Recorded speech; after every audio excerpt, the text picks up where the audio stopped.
Haleluya, salam damai sejahtera kepada saudara dan saudari serta rekan sekerja yang dikasihi oleh Tuhan Yesus. Di dalam nama Tuhan Yesus Kristus menyampaikan perkongsian firman Tuhan.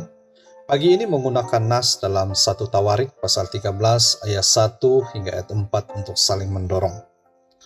1 Tawarik pasal 13 ayat 1 hingga ayat 4 ayat 1. Daud berunding dengan pemimpin-pemimpin pasukan 1000 dan pasukan 100 dan dengan semua pemuka. 2. Berkatalah Daud kepada seluruh jemaat Israel, jika kamu anggap baik dan jika diperkenankan Tuhan Allah kita, baiklah kita menyuruh orang kepada saudara-saudara kita yang masih tinggal di daerah-daerah orang Israel, dan di samping itu kepada para imam dan orang-orang Lewi yang ada di kota-kota yang dikelilingi tanah penggembalaan mereka, supaya mereka berkumpul kepada kita. Ayat 3. Dan baiklah kita memindahkan tabut Allah kita ke tempat kita, sebab pada zaman Saul kita tidak mengindahkannya.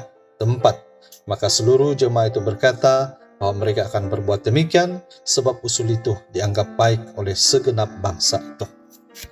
Baik, di dalam nas ini mencatatkan niat baik Daud yang mengasihi Tuhan. Dia ingin memindahkan tabut Allah dari Kiryat Yearim ke Yerusalem yang diabaikan pada zaman Saul. Rancangannya ini sudah tentu didorong oleh hati Daud yang sungguh-sungguh mengasihi Tuhan. Ini karena kehadiran tabut melambangkan Tuhan hadir di tengah-tengah mereka. Oleh itu Daud berunding dengan para pemimpin pasukan 1000, pasukan 100, dan dengan semua pemuka. Dan ternyata rancangan Daud itu juga telah diterima dan dianggap baik oleh mereka. Ini bermakna rancangan ini bukan hanya dianggap baik oleh Daud, tetapi juga oleh segenap bangsa itu. Seterusnya di dalam ayat 5 hingga 8 mencatatkan Daud dan segenap umat mula memindahkan tabut dengan segenap hati. Mereka menyediakan kereta lembuh yang baru untuk memindahkan tabut itu. Ini bermakna mereka mempersiapkan persiapan yang terbaik untuk tabut itu. Dan Daud dan seluruh umat menari-nari di hadapan Allah dengan penuh semangat, diiringi nyanyian, kecapi, gabus, rebana, ceracap, dan napirih. Dengan arti kata yang lain, mereka bersorak dengan segenap hati karena Tuhan.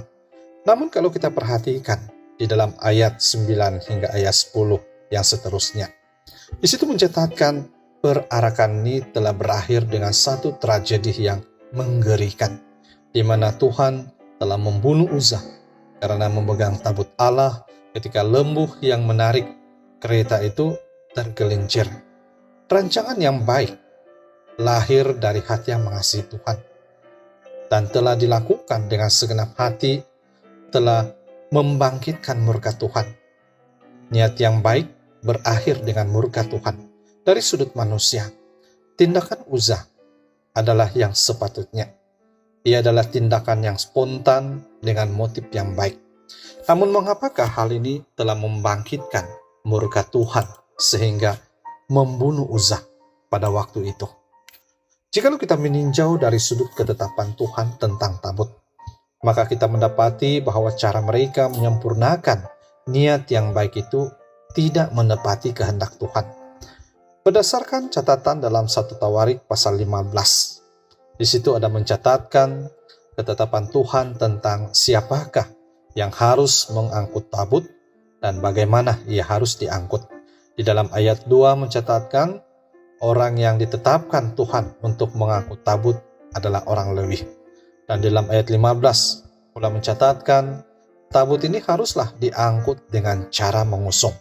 Dengan arti kata yang lain, orang Lewi harus memikul kedua kayu pengusung yang terdapat pada kedua sisi tabut itu di atas bahu mereka. Sekiranya ia dilakukan menurut ketetapan Tuhan, sudah pasti tidak akan berlaku keadaan seperti yang telah terjadi dengan Uzza. Oleh itu melalui peristiwa itu mengingatkan kepada kita satu perkara hari ini, yaitu niat yang baik yang mengasihi Tuhan haruslah dilakukan menurut cara yang berkenan kepada Tuhan. Niat yang baik jika dilakukan menurut kehendak Tuhan, sudah pasti Tuhan akan berkenan dan memberkati segala usaha yang baik dari kita. Namun sebaliknya, jika niat yang baik itu walaupun diterima oleh umum.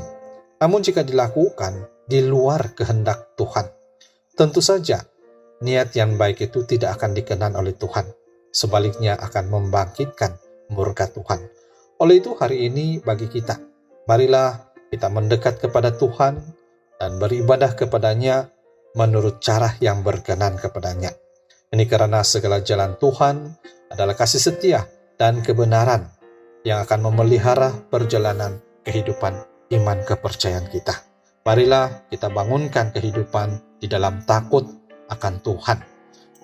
Semoga rahmat dan damai sejahtera dari Tuhan Yesus, Tuhan kita, melimpahi kita semua. Haleluya.